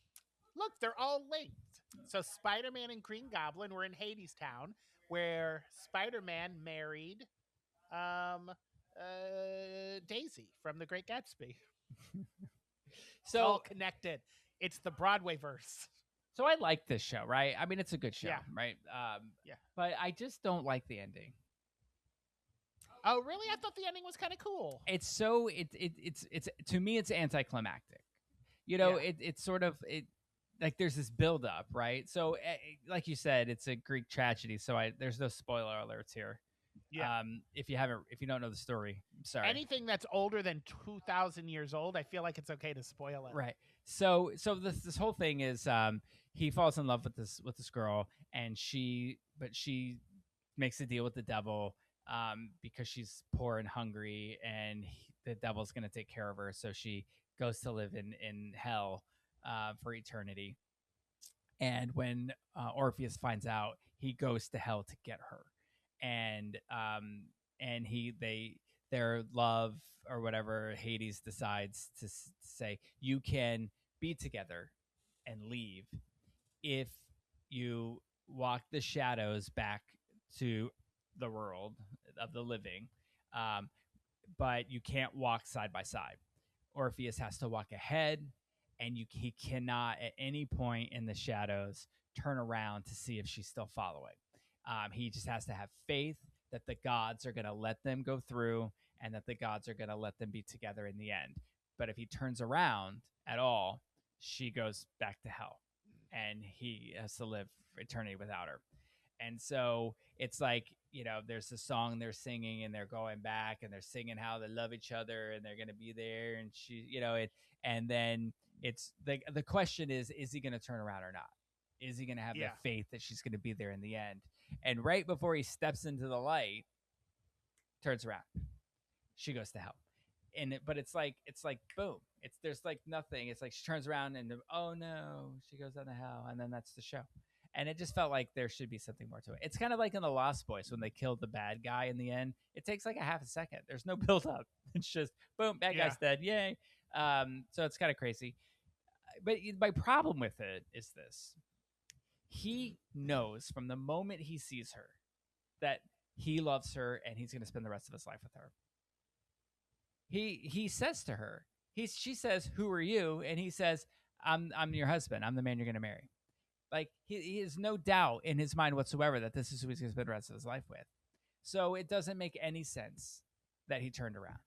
So that's the problem I have with it. It's a character flaw. Now, there is some people who would say that he was stepping into the light, and he thought that they were out of the shadow and turned around, but that's not true. I looked at everything I looked up, and it says that doubt creeped in his mind. I mean, I guess it's it's like a story about having faith and not doubting things and blah, blah, blah. But it just didn't seem in character for him. Yeah, but the cycle starts over again, and then they find each other, and they fall in love again. And then he looks again, and then she dies again, and then they sing the song again. And over and over and over until death takes us all. And unfortunately, that's what life is. Everybody's like, "Ooh, we have this great..." No, it's a whimper. Everyone dies at the end with a whimper, and nothing matters. Hadestown.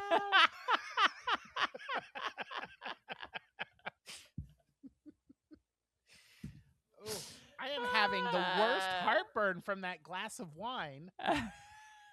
I think maybe the gods are getting you back for your take on life. What if it was like, if you're like life is meaningless, Hadestown, and then I just, oh my god, that would be the only moment.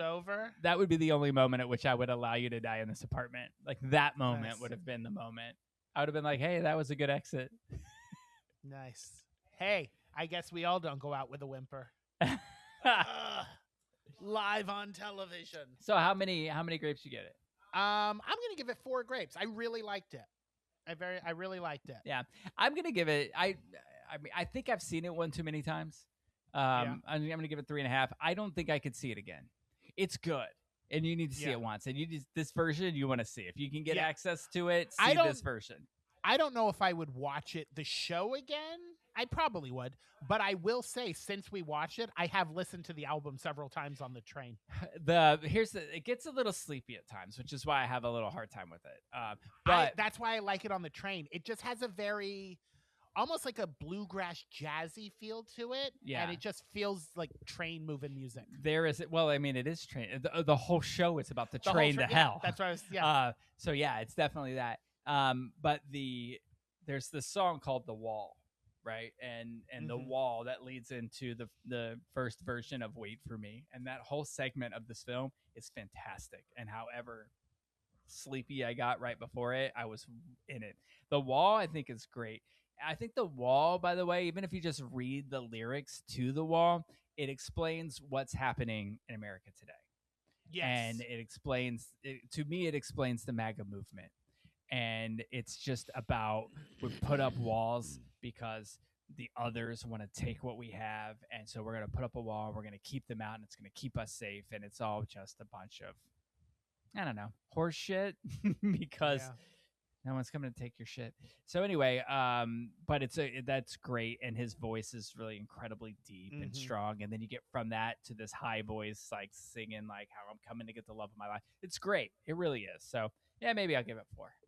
It's good. I listen to that song incessantly because I love it. Yeah, and I will it is say, a good song. When I saw it on Broadway, Andre DeShields was out sick, which somebody said happened a lot. But and they said they said that we were benefiting from seeing the actual person that was really good in it, and that wasn't true. Andre DeShields was incredible in the movie of it, right? I thought he was. Yeah, I thought he was great. Yeah, I thought he was great. So I would have liked to have seen him live, but I'm sure a lot of that is ageism because he is an older man. But we've had this talk before. I love somebody who's got a good singing voice, and as they age, I like their aged voice. Yeah, I will say that my favorite thing about this is Ava. In the movie, I think I was able to connect to her character better too for some reason, and I think everything she does is spectacular. Yeah. That's the only I thing. Really liked the spring lady. I thought she was. She's so good. She's really good. I love her. The only thing that could have made that night at Les Mis better would be if Ava was Eponine. Other than that, it was all perfect.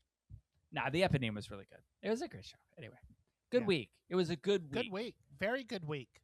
And we'll have another week next week when we come back. And until then, God's the cork willing, is back we will. in the bottle.